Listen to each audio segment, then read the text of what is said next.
So what were you doing on Sunday? Farting around, nothing. What does that even mean? Farting around. You were doing something. What are you doing? I mean, I'm messing with my roster, custom playbook I fool with, and adding remove plays, and That's cute. yes, You're so I know cute. you asked me that, and I told you the truth, and then you're gonna poo poo on it. Mm-hmm. I knew better than to tell you exactly what I was doing because I knew you were gonna make it silly. One of these days, I'm going to have a bunch of Barbies sitting out. It's not. I just want you to see how that feels. Like, oh, she's doing that cute thing that she used to do when she was a kid, all by herself. You equate video games with playing with toys. It's not the same. This is a question we need to put out in the atmosphere for other women to answer to. I appreciate that you feel that way, but I'll promise you, all the men don't look at video games and go, yep, I'm playing with Matchbox cars at 50. What would be the equivalent? Maybe scrapbooking or, whatever, crochet. I don't know. Crochet? I don't know. Like, what do women do? I'm not 80. For fun. You don't have to be 80 to crochet. Most See, people you're putting people you're putting activities into an age group. It's unnecessary. Let me read some stats for you real quick. Did a little Google search. As of June 2024, Dale Earnhardt Jr., his net worth was estimated at $300 million. He is the richest NASCAR driver in history. How he got rich. Racing career. Earnhardt Jr. won 26 Cup Series races and was voted NASCAR's most popular driver for 15 years in a row. He earned $25 to $30 million per year from racing and endorsements. Now, whether that's because his daddy, who knows? I don't know. The point is, he's been out here doing it. Team ownership. Earnhardt Jr. co-owns Junior Motorsports with his sister, or JR Motorsports with his sister, Kelly Earnhardt Miller. JR Motorsports competes in the NASCAR Xfinity Series. Business investments. Junior has made investments and endorsements. He also owns private jets and properties in Florida and North Carolina. Other career ventures, author and television commentator. Family connections. Of course, Earnhardt Jr. is the son of Dale Earnhardt, a 7-time NASCAR Cup Series champion. So he took what daddy did and built off of it. And it says down here, even more. Ralph Dale Earnhardt Jr., $400 million is his net worth, 49 years old as of March 2024, from residence is Mooresville, North Carolina. That's what it says. Position, NASCAR analyst. I say all that to say, this man is out here making money. He's a businessman. He's obviously providing for his family. He's not lazy. And you're still trying to call him childish. Shut up. Shut up.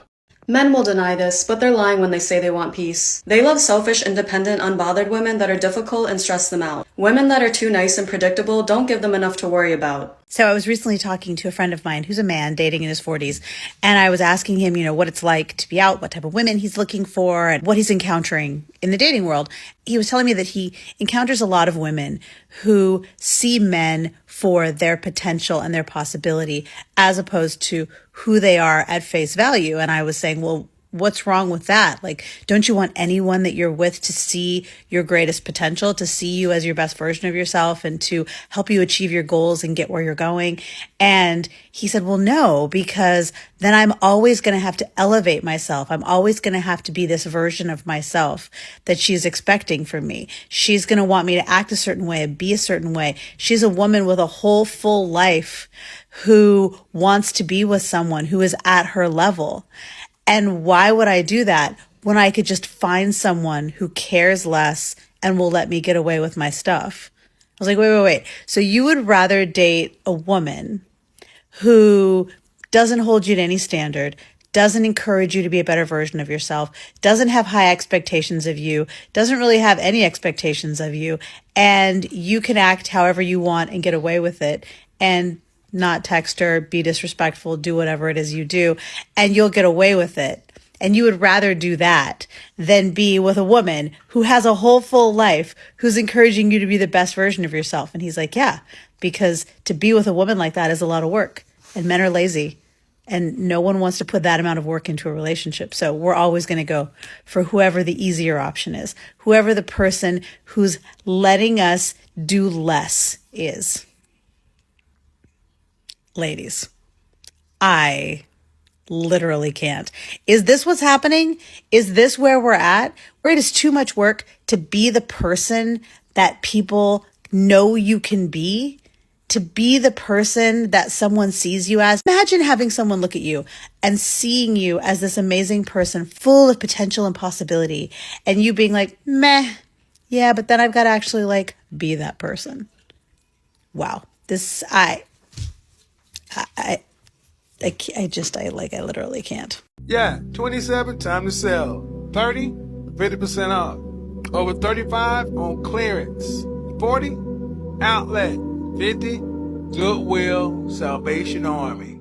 She's valuable. We She's could be everything. And I together. want to lock her down in marriage. I don't want to lock no woman down. We could be cool So you're telling me right now today, today. you on January 4th, you do not want to be in a relationship ever again. I don't think it's realistic long term until I turn 70. I am done. I've never been more done with a motherfucker. I'm 47 right now. Until I turn 70, that's the only realistic part I see is because we both old. We ain't out in the streets. We at home watching TV. Do you know I know men that are 6'5" with this much on them? You know how hard pressure that is for a man 6'5"? Do you know how that feels to walk out the shower and this is all that you got to give a like me and you 6'5"? Imagine! You don't know what that feel like. He should have worked on his shot. It wouldn't have mattered. 6'5". The biggest epiphany that I had was the difference of when you are chasing a woman or you're pursuing a woman, the flaws disappearing on both sides. When a woman's chasing you, your flaws disappear, her flaws magnify. The same thing's true for women. Is like when these guys massively over-communicate interest, they know they can have them, and then it's like a conversation of do they want them? And when you're looking at flaws, you're going to find them. Like, you've got flaws, I've got flaws, like everybody has flaws. I'll never forget getting off the phone to him. One day I was just driving home from work and I called him and he just sounded wrong. And I remember hanging up the phone and just being like, am I going to go home and he's going to be there but not be there? I genuinely thought that day was so scary. That was the point in time where he just started talking. He just had to start talking about it. But I remember what he said to me. He goes, Till, I don't need your advice. I don't want your opinions. I just want you to listen. And I was just like, fuck, I just need to like sit here and listen to him. And he just needs to be able to get it off his chest. And that is enough. That is enough. We don't have to be here and try and solve the world's problems. We just need men to be able to talk. Yeah. And that is enough, right?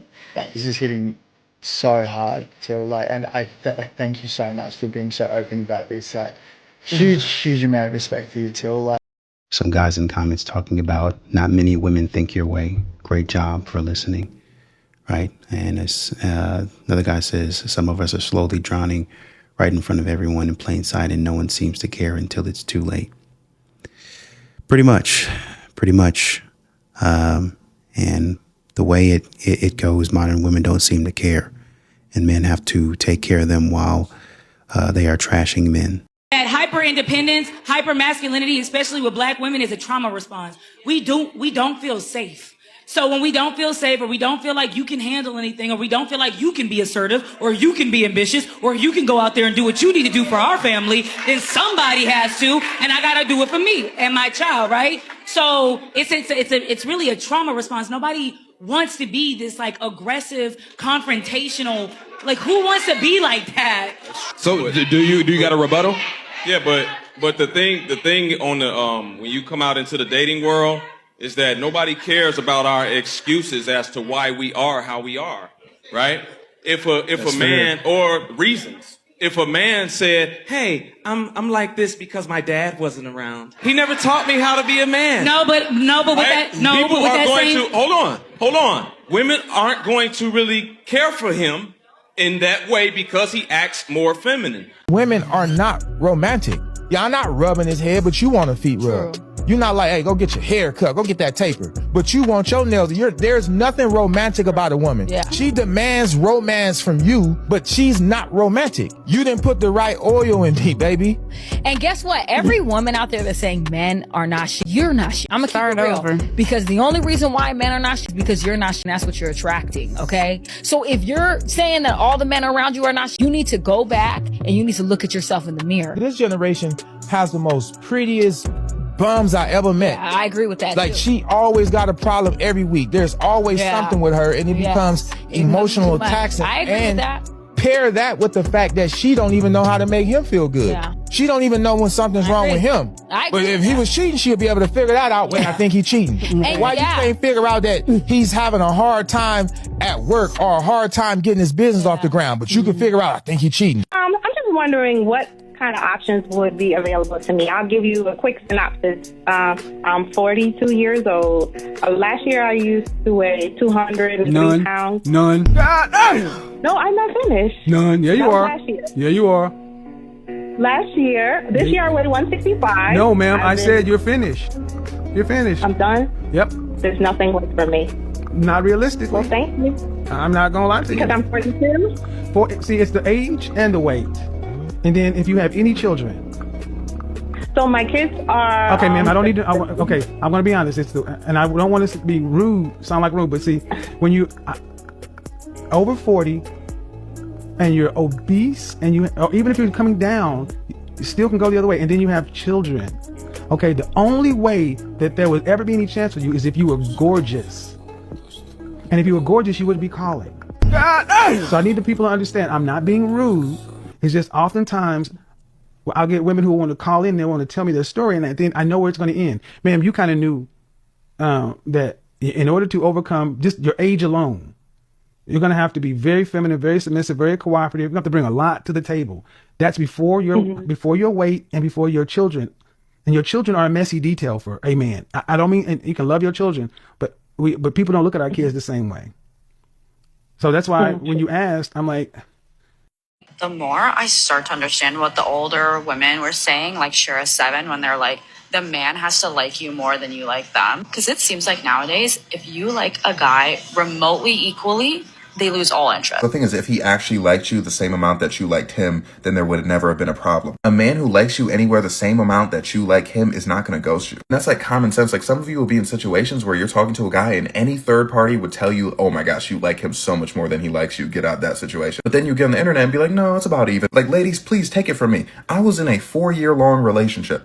And I had no idea. I thought I was single the entire time. Like legitimately, men do this too. Like some people will like put so much more into a situation than is actually there. Instead of looking inward and being like, were there any signs that they didn't like me as much as I thought they did? You automatically assume that like you're in the same like ballpark. Like some of you talk to people who just didn't like you that much. They wanted you around for a casual hookup and you wanted a relationship. That was the difference. But you allowed yourself to think it was even. So now you've deluded yourself into this mindset that if the man doesn't love the woman more, there are going to be problems. Like this is truly common sense. Like if you want a relationship with this man, okay, and you like each other the same amount, then he's going to want a relationship with you too. So you being stuck in a situationship is because you didn't like each other the same amount. You liked him significantly more. Like this is literally 2 + 2 = 4 type stuff. Like I don't know how much plainer I can explain this to you. But the other thing I want to talk about, Shira 7, okay? You said, Shira 7 was right. You know, sprinkle woman. Here's the thing. My thing with Shira 7 has always been like, y'all really like think that's the type of person you should emulate. Like you look at Shira 7, you're like, I want to be like her. Like, is that really what you think? Like, I just think that's interesting. I think men's egos are a really interesting thing. There was a guy that I was around with, and I happened to like casually mention to him that I had a rating system. I rated him a 6. And because of his ego, he could not let that slide. I told him that I had never given anything higher than an 8.5. He came over a couple of days later and was determined to walk away with a 10. And that's how you manipulate a man into feeling better. He had that dog in him the entire time. He just wasn't giving me his full 100%. He just needed a little push. Okay, how was the first date? Well, there won't be a second. It was that bad, huh? Yeah, horrible. Worse than you could imagine. Okay, I'm ready. What happened? He said Yeah? he didn't want kids. Wait, I was like, then what are we doing? you asked him about kids on day 1? Yeah. Day 1 is kids, religion, politics, 5-year plan, criminal history, and job history. You fit that all into one date. Yeah, girl, I'm dating to marry. But people can change, and what if you get to know him and... I know what I want. When are you seeing Jason next? I'm not. What do you mean? I stopped seeing him. But you said he was perfect. Yeah, and he was perfect, except for that credit score. You checked his credit score? Of course. Oh. Yeah, he's got all this debt that will become my debt when we get married, so. When you get married, you met him 2 weeks ago. I know. Can you believe I wasted that much time? Girl, I think I found the perfect guy for you. What's his views on marriage?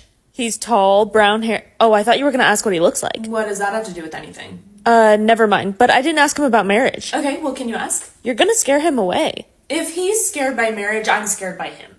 Few risks you should know when you have kids with a man who's in his 30s or 40s. The risks of your child being born with autism multiply. By 1.6 if he's in his 30s, and then by about 6 times that when he's in his 40s. So I think it's really important that when women are pumped out with this, we have body clock, childbirth is natural. I don't really understand how it's natural because I naturally don't want to have it. But when we're given this false information, I just want to remind you guys who really has a clock on that and who's really pushing the narrative that our time is running out when really women's time doesn't run out. What actually happens over time is our bodies go from creating and, taking care and nurture to then putting a stop on it, because most of us go through menopause whether or not we do have kids, and that then protects us to continue being older so that we turn into grandmothers and wise beyond our years. Because I don't know if you know, but pregnancy is one of the leading causes of women's death. So in order for us to not get pregnant by chance when we're in that menopause age, our bodies protect ourselves by canceling that ability. So as a reminder, who really has a body clock on them? You do. If you don't have any more eggs, it's not even a conversation. If your body has gotten rid of all of the eggs that you have, or you don't have enough, then this autism, or like they said, developing schizophrenia and other mental health disorders, that's not even a conversation, because we're not having kids anyway. Why? Because you don't have any more eggs to fertilize. Come on, man. People are like, why are you single? Well, I guess it's either because of me or because of literally everyone else. So I'm going to go ahead and choose to believe that it's not me. It's all of the men.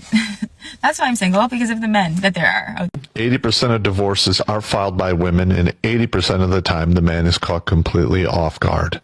50 to 56% of first marriages will end in divorce within 10 years. If you do it again, it goes up to 62 to 65%. And if you do it again, 72 to 75%. And that's just the base percentile. If she's college educated, if there's stepkids, if there's financial problems. When I came back from Iraq, I had a TBI and a minor stroke. And my now ex-wife was like, I'm out of here. I'm not taking care of this guy for the rest of my life. And that was it. I got crucified. And I've seen the same thing happen to hundreds of my friends and acquaintances. And in the past 15 years, I've talked to thousands of men who, the minute they find out, like, oh, I got laid off, they get served divorce paperwork. Or I got diagnosed with MS, you're getting divorced. It's screwed up. Chris Rock said it best. And he said the biggest lie women say is, it's your baby. I'm saying the biggest lie women say is, I do. Because they don't. It's only a for now. Hey. Hey, beautiful. How you doing? Good. So, what are you trying to get into tonight? I don't know. I'm really just here for the free food. Oh, for sure. Can we at least, hook up after? Something like that? No, I don't do that on the first date. Oh, okay. I'm just gonna drop you off right here, If you want to be a sugar baby, you gotta give me some sugar, you know what I'm saying? Have a good night, alright? Okay. Make sure you unfollow me too, okay? Whatever. Bro, somebody just said, this man right here said, this is the Rick James cut. And bro, you are so right, and I hate you so much for it, because now I can't unsee it. I'm gonna go hide under a rock now until this hair grows, because what the fuck? Why you had to go say that? Why you had to go ruin it? Why you had to go ruin it? Look at me. Hold on. Look at me. Look at me. I'm look at looking, me. baby. No, don't look at the camera. Look at me. Lock in. Oh, you tweak out. Lock in. Got Roll the strike. Go ahead. All right, hold on. You ready? Come on. You ready? Come on. Why the fuck you back so far? Okay. That's still good. That's still good.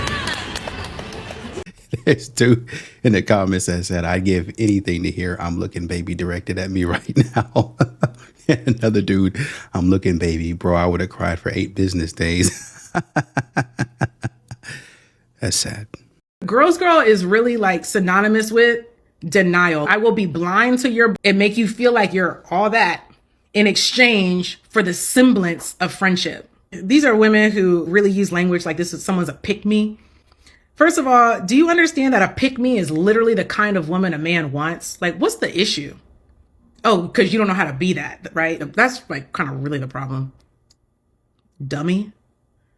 A woman who a man actually likes isn't like, there are some men, right? And this is the minority of men who just want to power and control and I just want to run everything and girl, shut the fuck up. Like, I mean, that's a minority of men. Be serious. And the thing is, women, you know that. Stop it. Most men don't want a pushover of a woman. That's weird. That's uncomfortable. Like a man that has some character and values, that's a weird feeling to be able to just push women over physically, emotionally, mentally. Like she can't hold her own like mental ground. That's a weird dynamic to be in for someone who is not like, who's like a normal person. That's a weird dynamic to be in. They're not looking for pushovers, doormats. There's a misrepresentation of being a type of woman that has a mentality that a man likes. Like they make it so extreme. You must not like yourself. Like, no, I actually love myself. And that's part of why he loves me. Dummy. Y'all are confused. So confused. And let me be fair when I say this, because I know a lot of women think, okay, girls girl to me, or excuse me, pick me girl to me is synonymous with what a dude would think is a simp.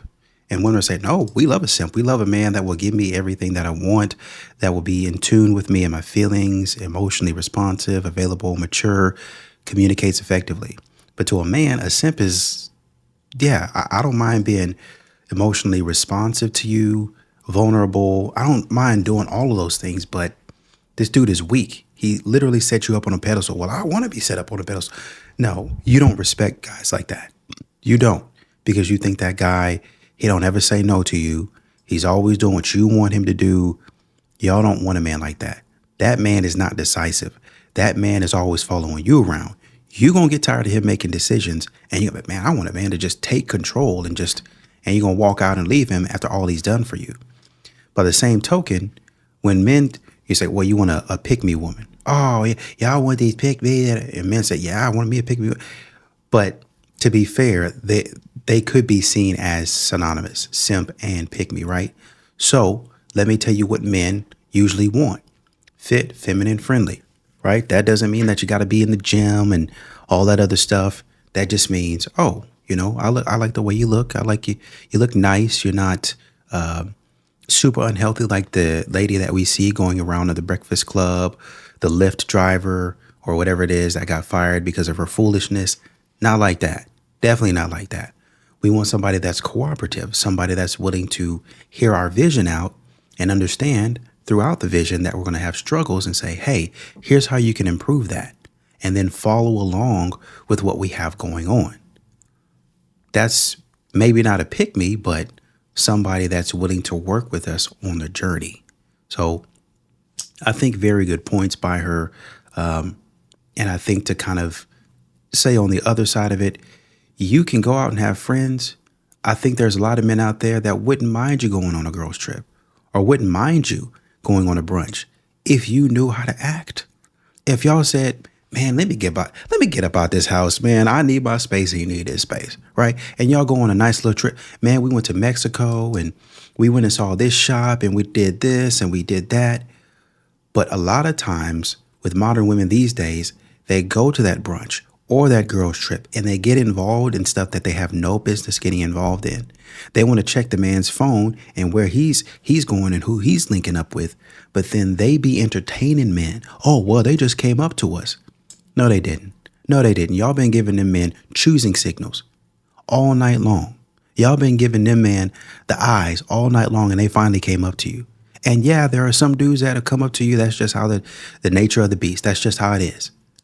But y'all go on those girls trips to act a darn fool.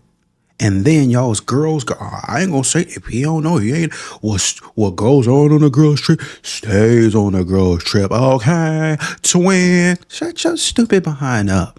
Shut your stupid behind up. You went out there and acted a fool, betrayed this man's trust, and now you don't want to say anything about it. But then when a man does the same thing to you, you want to get upset. That's it. She hit it. She was spot on. You know when you're younger and everyone would always say to you, like, the boys are going to be banging down your door when you get older. They're going to be lined up around the block for you. You know, they look at your parents and they're like, you're going to have trouble with this one, right? You're going to have to sit at the front door with us. Right? It's all this stuff. They think you're going to be like a supermodel. And you're only like 8 years old, okay? And you're hearing it and you're just laughing it off and you're like, ha ha ha, grandma, thank you, you're crazy, but thank you, okay? Then you get older and you get to the point where everyone thought that people would be literally banging down your front door to be with you. I don't know. And you get to that point and suddenly they flip the script. Those same adults that were saying, you're going to be so incredible when you're older, they won't be able to get enough of you, right? Those same people are now saying, well, what are you doing? He's not just going to show up at your front door. Oh, but when I was 8, you said he was, though. Now that I'm here, it's like, well, what are you doing? You have to put yourself out there. He's not just gonna show up at your front door. Okay. Well, I think I was a little misled. Not once has someone banged down the door or lined up around the block. So, I don't know what you're talking about.